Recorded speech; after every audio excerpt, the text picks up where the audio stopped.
drone footage, slow motion videos, social media posts, planned and candid photographs, dubs. The Jamaica 2020 general election saw extensive use of digital media. It was not the first contemporary election that used either of these mediums, but it was the first that used them with such passion and determination. The social media campaigning did not start after the election date was announced.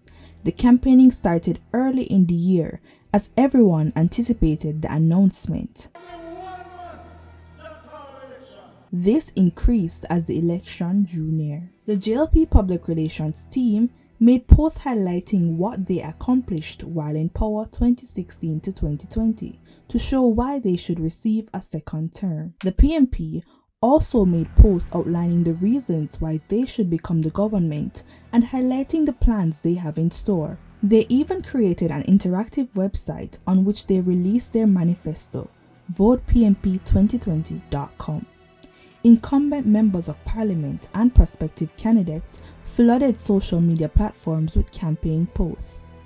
Some were seen engaging in cricket matches with the young men from the communities. Others were seen engrossed in conversation with students. Don't make the setbacks of today become a setback for life. Others made posts about the work they had done in their constituencies and hoped to do. There are many examples of the many politicians who used media to enhance their campaigning to further their messages' reach.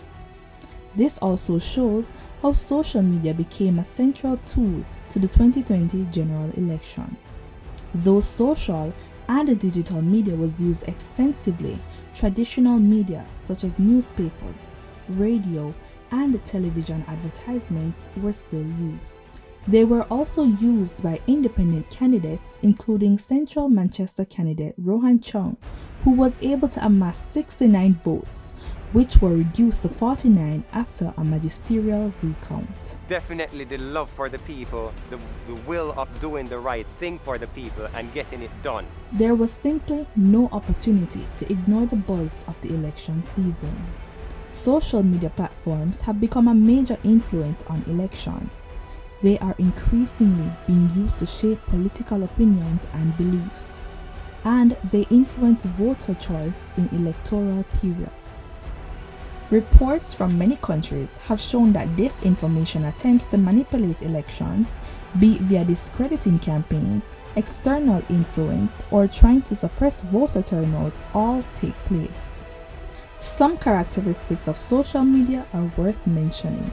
First, especially among millennials, social media is not just an important source of news, in some cases, it is the only source of news. Second, compared to broadcast media, social media is largely unregulated.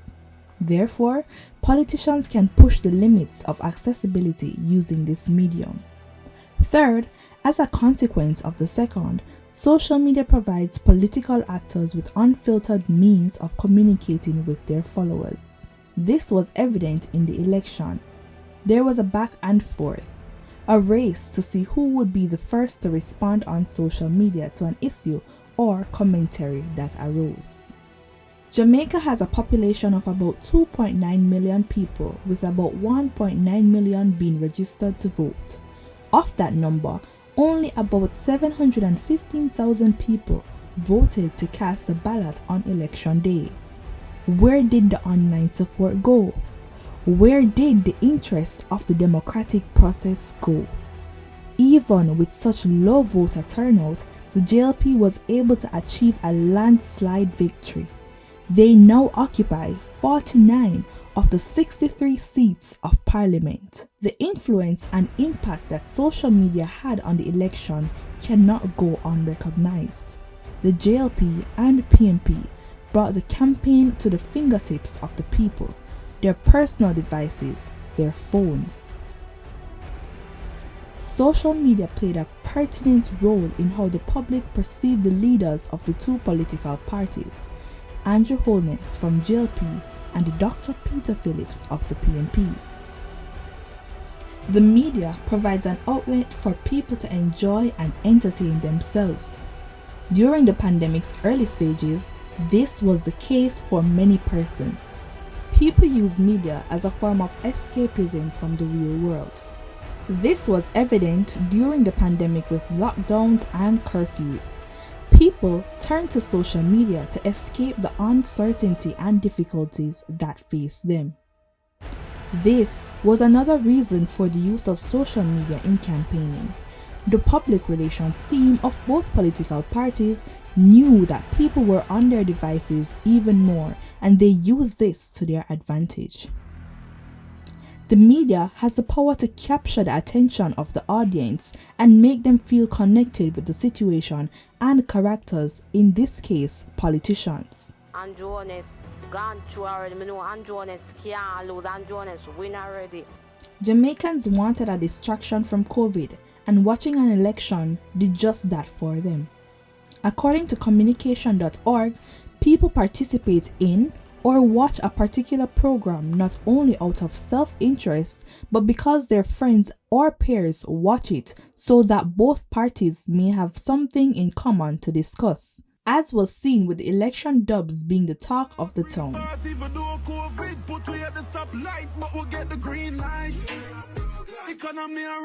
There was also a general need to stay informed.